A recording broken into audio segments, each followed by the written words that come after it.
X Radio, programming for the open mind. And welcome back, everybody, right here to the Paranormal View on the X Radio Network. I want to thank everyone for being with us tonight. Those in the chat room and those listening from around the world, we appreciate each and every one of you. Tonight we have with us Barbara Duncan. Hello, everyone. And we got Jeffrey Gould. Hello. And we got our other co-host for tonight, Thomas Wertman. Hello, hello, hello. And we have our guest with us, Preston Dennett. Hey there. All right. I want to thank everyone for being with us tonight and all those in the chat room. Appreciate everyone. And speaking of listeners tonight, Barbara, did you look and see where our listeners are? They're coming from all over the United States, the United Kingdom, Canada, Australia, Spain, Belgium, and unknown. And the unknown. Well, we know where that's at. Yep.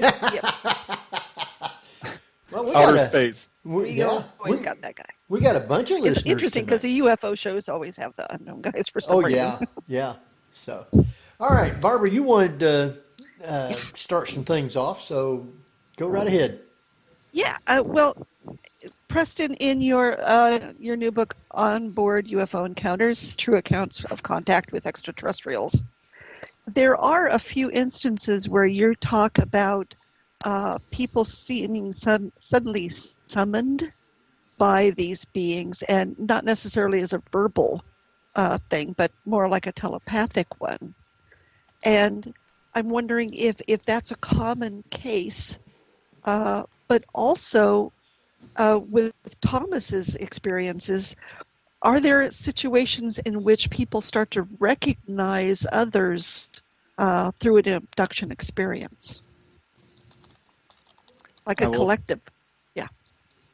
Well, as far as telepathy, yeah, that certainly does happen. Generally, it's when people are already on board or being, perhaps visited in their bedroom. Grays will come in and speak telepathically. I would say that that's pretty much universal. I mean, I do know there's one lady I interviewed. She said, I actually heard the Grays talking. It was a very high, squeaky voice, an unintelligible language. But most of it was telepathic. And this is what I pretty much always see. There's the case of Joe Gardner, whose case I described earlier. He had an experience when he was 13 years old. And this is when he was, taken on board and given a tour. He woke up because he heard his name being called in his head. Joe, it was his nickname, Jojo. It was this male voice over and over again. He actually walked through the house looking for it. Realized finally it was outside, across the street, this object had landed. Telepathy is something I think that's been proven actually in a laboratory setting here on Earth. It's pretty well known psychic phenomena. I think most people have experienced little glimpses of it here and there throughout their life. But when it comes to UFOs, it's absolutely the rule. And that would go across all the alien species. It's not just the Greys, but the Nordics, the reptilians all seem to use that same type of telepathic communication with humans. Yeah, and there's one case, Andy from the Netherlands. He had this fairly typical abduction account. He woke up, his bedroom was filled with light. He thought initially that his brother had walked in and turned on the light, something he had done before. But no, he's on board a UFO. There's gray type beings. He's scared at first, but one kind of smiles at him and he feels really good. He's got this intense sense of well-being. And they spoke to him in perfect Danish, telepathically. Everything's fine. Don't worry. We won't hurt you. So they actually, speak French to people who speak French and Spanish and so on. But it's telepathic. And yeah, it doesn't matter the type of race for sure. So type of a universal translator if you want to go into Star Trek keys, but it's almost as if these experiences take place in a slightly higher dimension or I don't know.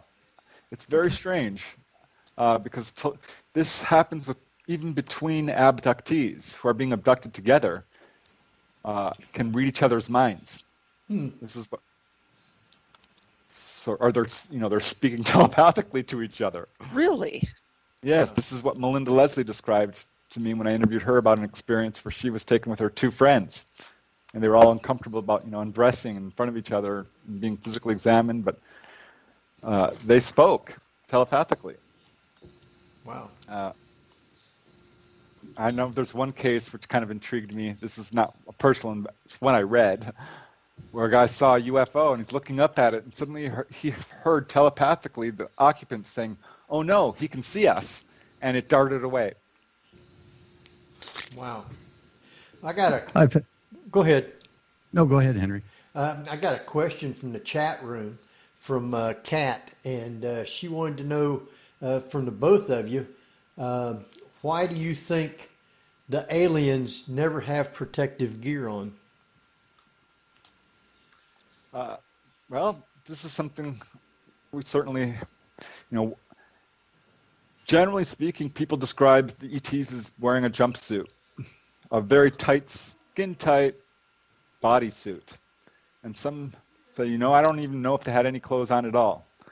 I think that in these cases they probably do, because people who've gotten real close to them describe this sort of skin-tight, usually gray, sometimes black, sometimes it's like tinfoil, silver, bright silver, but usually it's sort of a gray or tan jumpsuit. And I don't know what kind of properties this jumpsuit has, but we do not see ETs. Well, there are a few cases where I think Whitley Strieber described an ET walking to his bedroom with sort of a shield on its torso. And I know Ed Walters described the same type of thing. And I know a few other cases like that. But generally, I think it's because they are very mentally very powerful. And this is why they paralyze people in their presence. This is why they shut people off, so put them to sleep, in effect. Disable them certainly on board the UFOs because they are weak. They are vulnerable. One of the things I'd wonder, though, would be, out of the memories I had, when I went through regressions, that nothing indicated that they had clothes on. And the ones that they came up during my regressions were the grays. And the thought I had, again, just speculation, is were they completely like we think of being a human or humanoid? Or were they some sort of a hybrid, or who knows, maybe even robotic? It's all, this kind of kept me out of the whole UFO field, the fact that all ETs are humanoid. That bothered me. And I finally just have to accept this is something that people are reporting. It's a basic humanoid. Eyes, nose, mouth, head, 2 arms. Number of fingers might vary. But even with the praying mantis being bug-like, it's still basically a humanoid form. And some look exactly like us. I honestly think the Greys, and I've gotten this from a number of cases, are essentially human. Probably share genetics with us, but have suffered severe genetic damage, which has caused them to lose their hair and a lot of their facial features to become damaged. This is something that's certainly been independently reported in a lot of cases. Not only my own research, which I have at least 4 cases like this, where the witnesses are told by the Greys specifically that there was some sort of a war, a conflict, a disaster, and it caused genetic damage, and they lost their emotions. They lost their ability to reproduce, and this is why they're hybridizing. I've got another case right now with this lady from Florida. This is exactly what he told her. He says, we're not interested in taking over Earth. There's plenty of other Earth-like planets. In her case, she said, this is what the Grey told her. But to hear this same story from independent witnesses, and then to hear it from researchers like John Mack and David Jacobs, it's independent corroboration. So then let me ask, since they do have that telepathic ability and, people are seeing them as all sorts of things, including clowns or people with pinstripe suits on, then is it possible that even the Greys, the Nordics, the reptilians that we think we see are simply projections, and that's not really what they look like at all? I have to tell you, I'm not going to rule it out. I don't think that's the case. When we're looking at this phenomenon, there's 15 cases in this new book, right? And what I found was there's one case in there, this man is convinced that these are demonic entities. Another is convinced they're angelic. Most are convinced we're dealing with extraterrestrials in the classic sense and that they are what they are at face value. But, Joe Gardner, he's like, I'm not so sure. I think this thing could possibly be wearing different masks. And this is not a new theory. Jacques Vallée is a proponent of this theory, Jerome Clark, a lot of prominent researchers. It's the second most popular theory after extraterrestrial. I still think the extraterrestrial theory is the one that fits best. It explains most of the evidence, such as crash retrieval reports and landing trace cases. And if our military has these alien bodies, all bets are off. We know what these things are. And I think we do. So I think we're dealing with extraterrestrials in the classic sense. And then when you see a gray, that's what it is. Because so many people are reporting this. So many. All right, I've got a bunch of questions already from the chat room. And the first one is from Tabby. And she wants to know, she said, ask either one of you, said, what or whose alien encounter or contact do you think is the most reliable and believable? Well, that's a difficult question to answer because all of them have sort of varying levels of credibility. I know I've talked to Kevin Kamen. His was a great case. This guy's a Navy medic. But probably one case that really impressed me was the Coronado Island UFO incident. I interviewed a gentleman and actually wrote a book, co-wrote his life story about where he had an abduction, which was verified by his wife, and it was a simultaneous abduction involving 8 people, possibly more, all out of this village, the Village Inn on Coronado Island. At the same time, he's got medical evidence to support this. He has apparent foreign bodies in his brain, verified by MRI. One of the ladies also had an implant put in her leg, and it was removed by Dr. Roger Lear, who is known for this, and it showed all the unusual properties of the other implants. No foreign body reaction, apparently composed of meteoritic metal, this sort of thing. So that case has really good evidence. But sort of, for me, it's the case after case after case that provides the best evidence, because it's clearly a real phenomenon. It's ubiquitous. It's universal. All across the planet. Thomas, didn't you have something taken out? No, they didn't take anything out, but what I did have is, when you're talking about, when I looked over some of the blurbs from Preston's book, one of the things about an individual was not in control after or during an abduction experience, if I'm correct on there, Preston? One of the experiences I went through, we went through regressions multiple times, and in one of the, just using the word scene that we went back to, I was on a table in a domed room which had complete curves to it. And I remember looking up and seeing this face of a gray roughly about less than a foot from me. And I'd had a number of experiences over the years, but all of a sudden, I felt like it wasn't a physical examination. It was almost like peering into my mind, examining what was on my mind, what was going through my mind, examining me that way. And all of a sudden, I could see into its mind. And when Barbara mentioned earlier about the hive effect, that's what happened to me. All of a sudden, I could see in a hive, and I could recognize almost where all of them were instantaneously. And that was the first time that I felt actually emotion from one of these beings. That it gave the emotion like this is not supposed to happen, and it lost control, and I was able to set up on the table and couldn't make me do whatever it was trying to get me to do. It was like now at this point I was the maybe 13-year-old kid that had been taken all these years, was out of control. Now this is the first time I'm in control myself, and I became like the kid that says, okay, now you can't make me do this. But after that experience, I had the feeling that they kept trying to shut me down by some means. But this is why on a number of cases and when I'm doing certain things, I've had experiences where I've been able to see what the witness is going to say way before they ever say it. I had a case I did in Puerto Rico where the woman's describing just a light going down through the countryside.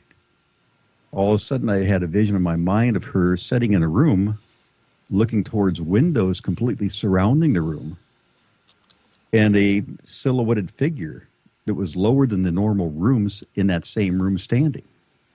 Then she goes, let me tell you about something else. She goes, there was a time where I was in my living room, and I said, describe your living room for me. And she goes, well, it was night.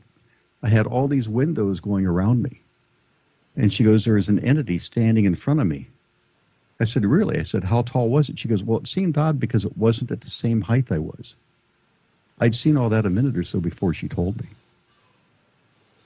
Wow. I was visualizing everything that she went into before she ever said a word.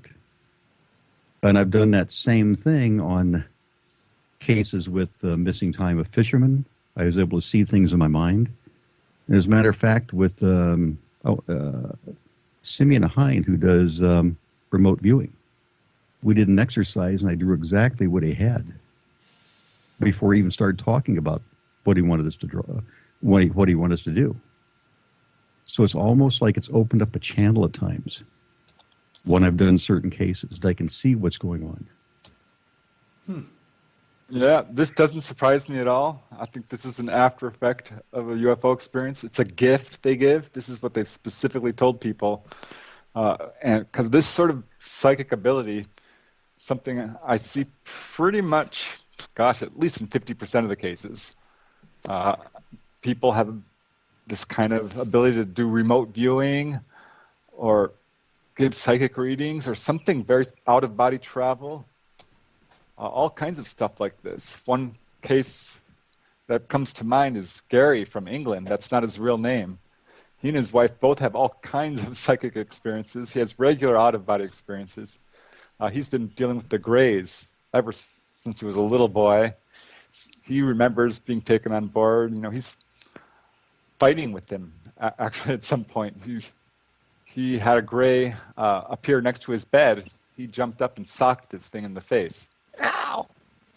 And it was not happy. And another time he walks down the stairs, there's a Grey. He runs up to it and chokes this thing, grabs it by the neck, and its arms are windmilling around back and forth, and it's screaming at him telepathically, get off, get off, get off, get off. Another, apparently a Grey, came from behind and knocked him out. He woke up back in bed. But yeah, this Gary, he's had a real hard time with it. He's being taken on board fairly regularly. It's still ongoing. A great guy. But both he and his wife are apparently being involved. And they both have regular psychic experiences.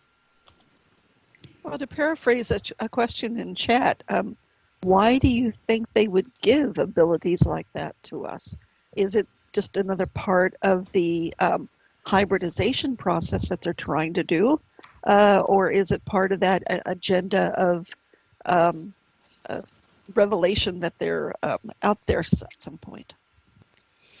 I think they're trying to improve the human race. I think this is a theory, that I'm piecing together. I think this is something a lot of people have mentioned before, certainly.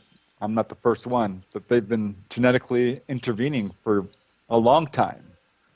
What we're looking at with humanity is a rapid rise in our own awareness and intelligence. We're living twice as long as we used to. There's a very interesting case from Florida involving a man by the name of Jim Law. he was being abducted, and he's like, by these grays. And he had gotten to the point where he was over his fear and he could communicate with them telepathically. And he had I believe it was not an ulcer, a hernia. And he's like, guys, I've got a hernia. Would you fix it? Could you fix this? And they said, we know of your condition and we will repair it.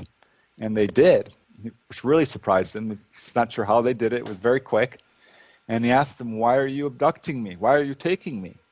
And they said, we are interested in your genetic propensity to live a long time. And he thought that was really interesting because his grandfather at that time was 106 years old and still very active, fully functional.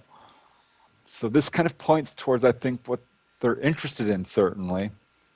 I've got a number of cases where people have what they call health upgrades. John Mack talked about this. One guy interviewed in, Vandalia, Ohio, said went to the doctor. He's like an 80-year-old man. And the doctor was shocked. He's like, you have the heart of a teenager. He says he doesn't get sick. And he attributes it to his contacts. So yeah, there's something, I think, to their agenda to improve the health, awareness, and longevity of the human race. Well, I hope they do liposuction because I want to be abducted at that point then. And if they're going to give me a gift next time, could at least be next week's winning lottery numbers? If you're like me, why wait till next week? Well, there was a case of a miner who was having lots of financial difficulties. He was taken, and the ETs advised him where to dig for gold, and he did and became very successful. Wow. Okay, I want to meet those guys. Yeah. I have another question from the chat room. It's from Neil Bauman. I guess he's been abducted numerous times. And he has a question for Preston. How many cases do you know of marks that raised red bands or brands, perfect upside down triangle on the soft part of the thumb? Well, as far as the location on the body, I can't say I've heard the thumb specifically. One very close to the thumb on the hand, a triangular, inflamed and red. One guy in the book, Kim Kamen, he's a mechanic for the Army, worked for Special Forces, never had any experiences with UFOs, did have one distant sighting while in the military. His twin brother had been taken by praying mantis type ETs, but not Kim. Until 1994, he's at his home in Bourbonnais, Illinois. In the middle of the night, he wakes up. His wife works the night shift at the local hospital. He wakes up and there's grays surrounding his bed. They said, get up and you need to come with us. And he jumps up and goes with them. He was very obedient. He wasn't scared. It was as if he was kind of entranced. And they pulled him out into his living room. The back wall turns transparent. There was a giant craft hovering over his house. A beam of light hit him. Next thing he knows, he's inside, being physically examined. It wasn't really scary until this instrument started coming down towards his eye. That freaked him out. There were grays there. He blacks out. And I'm cutting out a few details here. And wakes up the next morning, or not next morning, immediately. He's put back in bed. He wakes up immediately and looks at his arm. And there's this giant triangular, about an inch, maybe 2 inches on each side. Red and slight, not really raised or anything, but definitely this very prominent red mark. He calls his wife and he's freaking out. She's like, I'll be home in an hour, or two. Hold on. And finally she comes home. She sees the mark. He decides to go to the hospital. He's a vet, recently retired. He's going to go to the military hospital and see what they say. And he does. He sees a doctor, and the doctor just looks at this mark, listens to the story. He tells us the whole story, grays and everything. Doctor doesn't bat an eye and says, listen, it's not psychosomatic. You can either accept that this happened and move on, or you can freak out about it. I suggest just accepting it and moving on. I just was fascinated by that because he seemed he acted, the doctor, like this was something he had seen before. Wow. That's odd. So The fact second that the part- doctor looks like a mantis didn't. Oh, sorry. Go ahead. No, I was just making a joke. Oh, I'm the saying second part that- of this was. Yeah. No. Go ahead, Sorry. tell your joke. I was just going to say the fact that the baby, Dr. Reptilian. Jeff, you're breaking up. Of course I am. Darn critic. All right, Barbara. So the second part of the question initially was about collective abductions. And I know you talked about the friends that were abducted together and had the telepathic experience. In your research, are you finding people that may have been abducted, they don't remember much, but like in Thomas's case, you meet a stranger at a convention and all of a sudden you realize that you know each other and it's from an abduction experience? Yeah, I know of other cases like that. That's what happened to Anna Collins and Beth Jamerson. They were separated in different states, but were being abducted into a UFO together and later met as adults. That's a case, I think, from Bud Hopkins' files. They wrote a book about their experiences. So I know of other cases like that. I do think it's much more widespread phenomena. I remember very early on in my research, I heard a quote from allegedly J.Allen Hynek, who said that 1 in 40 people have had an onboard UFO encounter. And I thought, 1 in 40? No, there's just no way. That's way too many. I know 40 people. And so I started asking everyone I knew, family, friends, and coworkers, and I found like 5 people who would fit the bill, who had missing time, a face-to-face encounter, or a full-on onboard thing. So yeah, I think it's much more common. The Roper poll came out. I wrote an article about this. I called it 1 in 40, sent it off to the MUFON Journal. And it was a year later, the Roper poll came out and found out it was about 1 in 50.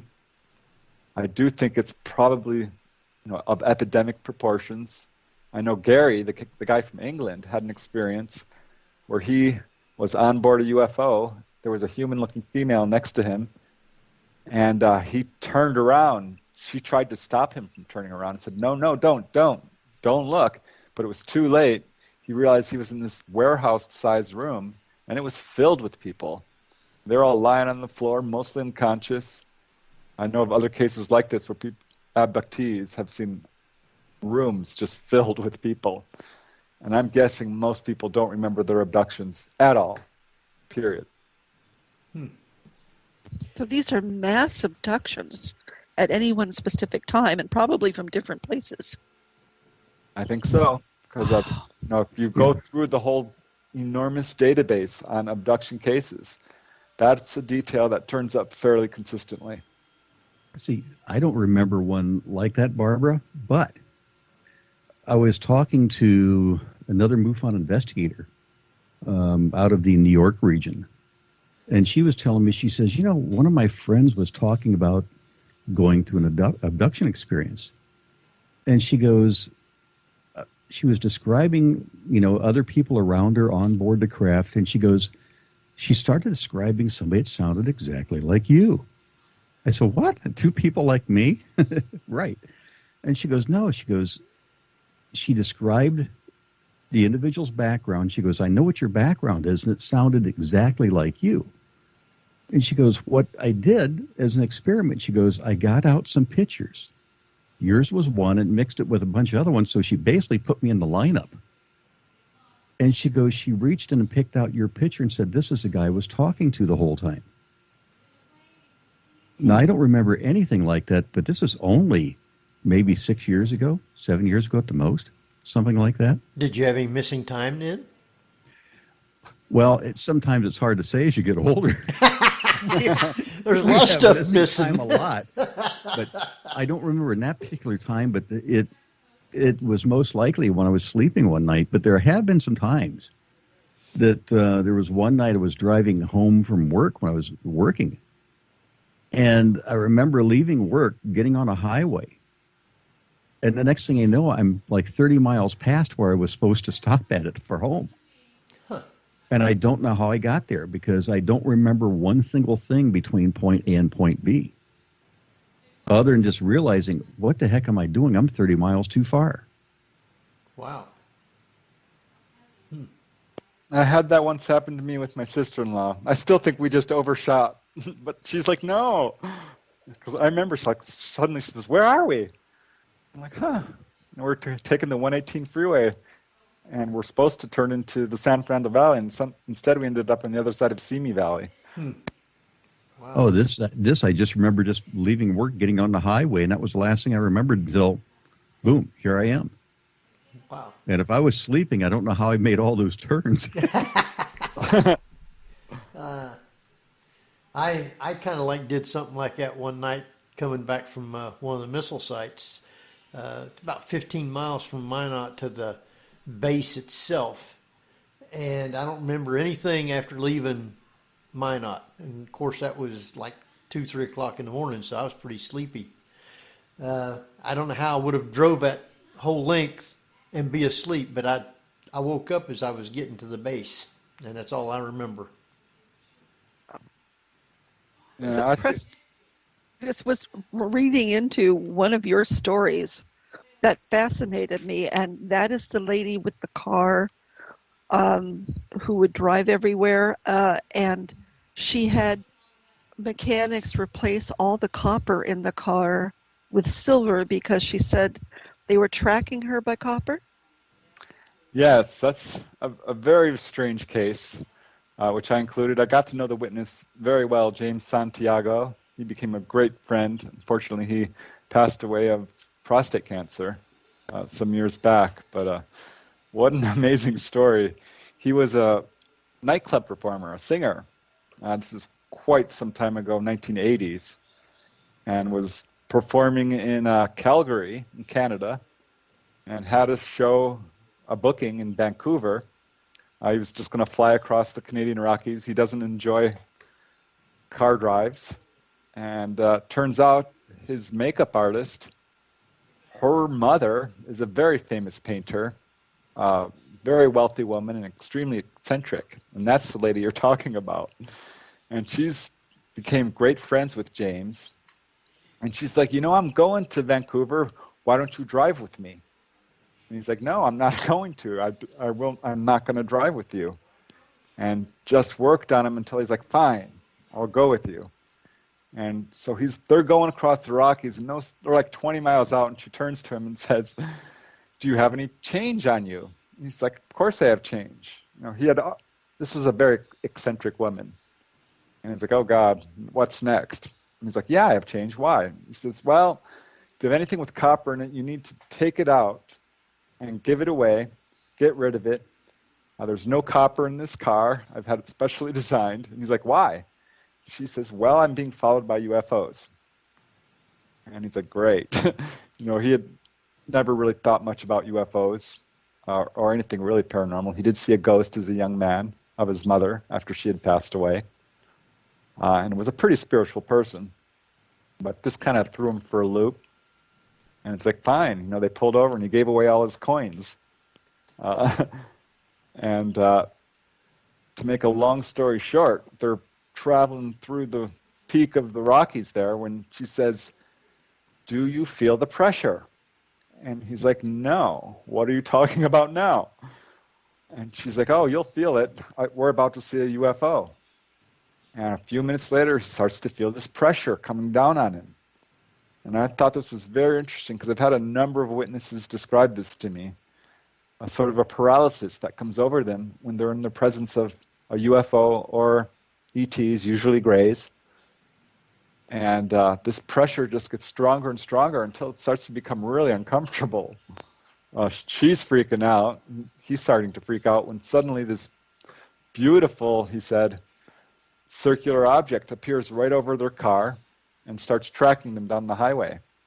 It was emerald blue, cast this beautiful circle of light right over their car, and it was just a crazy experience.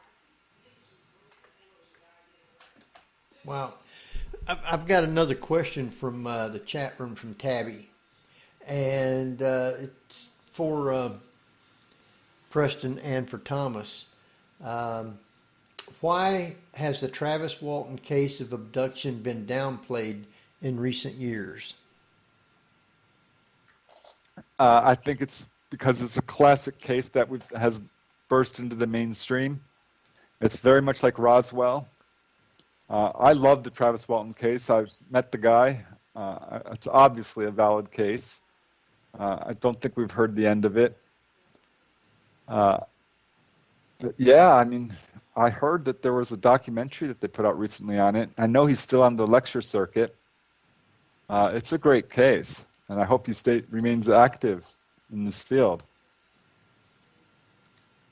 You know, I think when some people start downplaying things, sometimes it goes with the passing of times, and you're going to have those come out and, you know, voice their opinion negatively about something like that. But to me, I go back and look at that case. I agree with Preston. It's a great case. But when you go back and you look at not only, you know, the man Travis, I mean, something to me definitely happened to him. Because over all these years, his story has never changed. It's remained constant. He's also said occasionally that he still has experiences going on at times. But then you go back and you also look at some of the physical evidence, like the trees in that region. One of my friends happens to have some of the trees that were taken down after that event. And the growth rings are way greater at the time when that event happened. How would those growth rings, I'm not an expert in trees, but how could you explain the growth rings, let's say growing, 3+ times faster during that time frame? Yeah, I love those cases. I've got a case like just that in Santa Clarita, here in Kenyan country area, Southern California. I know Jacques Vallée has a number of cases where people had seen a UFO and it was shining a beam of light down, and the grasses there in that area grew at like 4 times the height. I did a whole study of this. There was one case where a lady had a UFO shine a beam of light down on her garden, and it grew at twice the normal rate of everyone around her, and they were all looking at her garden like, what did you do? And she knew what it was, but she just told him it was fertilizer. But this is definitely a thing where UFOs can accelerate the growth of plants, sometimes by just being in their presence, or sometimes by actually striking them with a beam of light. But I think that, times that, going back to the original question, that you're going to have people out there, downplaying things. There's always going to be skeptics out there, taking things apart, analyzing things, taking apart bit by bit, and potentially misinterpreting some of that information with their own judgments. But Travis Walton, I think, is a great case. We didn't want to throw another one in. It goes back to Betty and Barney Hill, one of the very early ones. And when you look at her dress had things that were inconsistent on the clothing after analysis. And the inconsistency goes back to basically chemicals somewhat like deodorants, but in unusual places of the body. And her clothing's discolored in those regions. And you look at not only that, but you go back to correlating cases. One of the cases I worked, we found a similar thing on some fishermen who went through missing time. There's a case in Canada, and matter of fact, there's another case, I believe, out west that we found similar things on as far as physical evidence. Yeah, I love the earlier cases, Sergeant Charles Moody, Patrolman Herbert Shermer, the Parker Hickson case, because they kind of established the framework that we still see. Thomas Bullard, he was a folklorist and a UFO researcher who wrote the first real comparative analysis and study of UFO abductions.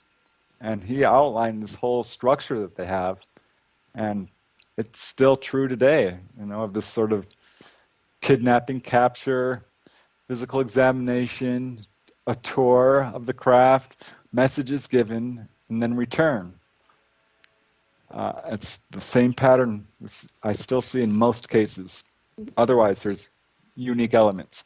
I felt left out. So- They never gave me a tour. So basically, the type of abduction hasn't changed over the years. It's basically the same methodology that they're using decade after decade. Yes, and people have asked me about that. Like, why are they still abducting people? Don't they have all the genetic material they need? What's going on? Don't they know enough about us already? And I have to say, yes, that would make sense. So I think what we're looking at is more of a monitoring program or a continuous genetic program, an intervention that's got a long-term goal, perhaps. It's hard to say. I do think that they're very aware of what's going on. And I've had cases, like once I asked a lady to go on TV, and she's like, sure. It was a little public access channel. And it was a couple of days before she was going to go on TV when the Greys showed up and said, don't go on TV. We don't want you to. They were angry. I thought, so wow, they're watching her that closely. I wonder if they're aware of me. And I think they are, because there's another case, actually the case in this latest book with Ramon. He is a Marine officer, and I was interviewing him, and he was describing his experiences, and he called me up like the next day and said, you know what, when we were on the phone yesterday, afterwards, after we hung up, my son came up to me, his son was like 4 years old, and said a UFO had landed in the street right in front of their house during his phone call. Huh. So I'm like, hey, they were eavesdropping on our interview. That's what it sounds like. I mean, that's what it looks like. I don't know. I mean, I can only speculate, but it's weird. I got to But throw also- this out there. Oh, go ahead, Barbara. It also goes back to that statement I was making at the beginning, which is it almost seems like a doctor's office visit or patient rounds that they're doing. And are they checking up? Are you eating correctly? I mean, you mentioned they told her not to eat meat. Are they basically saying, okay, your technology, your science, and your civilization is doing this to your body? It's almost, like I said, like a doctor's visit. Yeah, there was one lady who was cured of kidney failure. It was a complete miraculous cure. She told everyone it was angels, but it wasn't. It was these little brown humanoids who abducted her about a month later. The healing took place in her living room. They abducted her a month later into an apparent craft and said, we were doing a checkup, and your kidneys look fine, but your liver, look. And they showed her a holographic image. It was all brown and looked bad. And they said, your liver is sick. You need to stop drinking Diet Coke. Specifically, that's what they told her. Wow. So they do give dietary advice. They told one guy to stop smoking marijuana. Wow, okay. It wasn't Mike Tyson, was it? But yeah, other people have been told to stop smoking. They've removed tar from their lungs and said, look, this was in your lungs. Stop smoking. Well, Have you ever known anybody, on the other hand, that developed medical problems after their abductions? Yes. It's not uncommon for women to have gynecological problems. Certainly, some people their health has suffered with autoimmune disorders, this type of thing. So there is a negative aspect to some of this. I would say healings are probably a little more common, and that most of the abductees I talk to feel like their health is maintained. But some do suffer some horrendous problems. They have diseases and they're not being cured. So it's very hard to make sense of. And there's a great question in chat, and is there a lifetime relationship with these aliens? You're pretty much cradle to grave going to have abductions, experiences, etc., with an extraterrestrial. Yeah, that's a great comment. I think that's absolutely true. This is not to say that people won't see different types of ETs, but usually, yeah, people see the same figure. And apparently, Greys live quite a bit longer than we do. We don't have a lot of information on this, but some people have seen Greys who looked very old. I remember Whitley Strieber described something like this, and there's other people who had the impression that these beings live upwards of 200 years old. You know, if they can do all that, why don't they, abduct a whole bunch of people that might have cancer or some of these other diseases and cure them? I think there are curing people, specifically people who they're using for their genetic program. I've got 30 or so documented cases of cancer, healings of cancer. Some are very well documented. I think they know better than to cure everybody or even just hand over this technology, because likely we would abuse it. We already have overpopulation problems. It's a very difficult question to answer. Some people are being healed, and I think the only pattern I could find was, aside from people who are having regular contact, I did find something else, is that the people who most often report healings are doing good work for humanity in some capacity. This is a loose pattern, but kept hearing from social workers or from doctors and teachers and environmentalists and human rights activists and animal rights activists. And these are the kind of people, inventors, who are reporting healings. I don't know. Wow. Our time is running right on out real quick like. And we got just about 2 minutes here before we start getting ready to shut down. Any quick questions, Barbara, Thomas, Jeff? Well, okay, I'll ask you and Thomas both. When do you think that full disclosure will happen? Do you think we're going to see it in the next 10 years? I don't. I think we'll see a steady, incremental process of disclosure.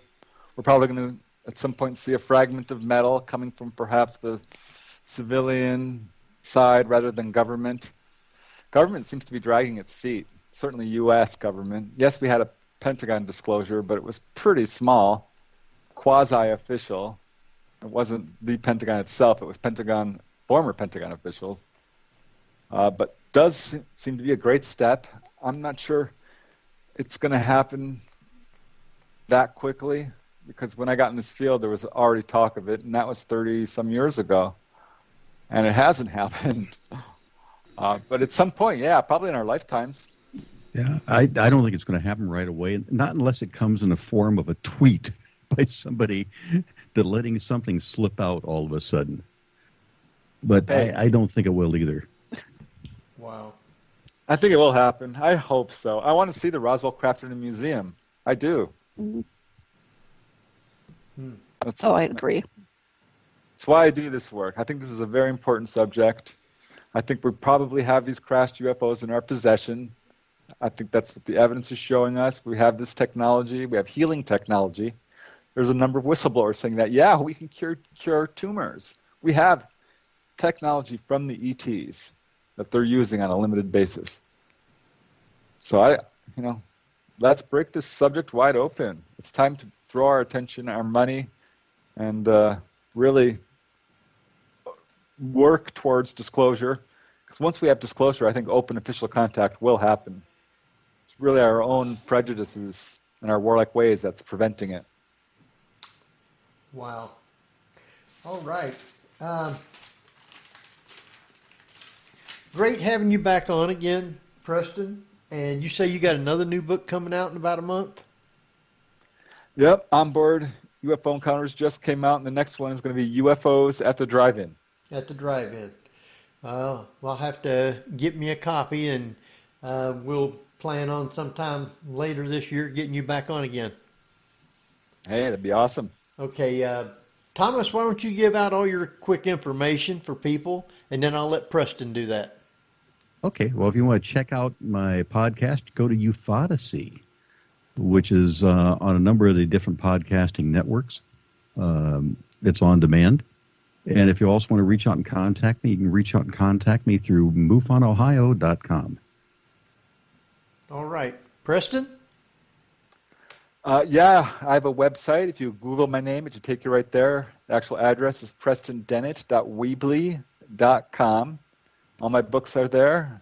You can contact me if you have a story to share or a comment or question. I always love hearing from people. And yeah, thanks for having me on the show. I really appreciate it. Well, no problem. We always enjoy having you on. And you can get all of his books through Amazon. Yes, you can. Yeah. And so we got just like less than a minute now before we jump off. I want to thank everybody for listening tonight, those here in the chat room and those around the world. And thanks for all the questions. Great show. And Barbara, anything else you want to add here before we jump off? Stay safe. Wash your hands. All right. So until next week at the same time, this is Henry Foister. Jeffrey Gould. And Barbara Duncan. And Tom Wertman. Thomas Wertman. And Preston Dennett. And we will see you next week at the same time. So good night, everybody.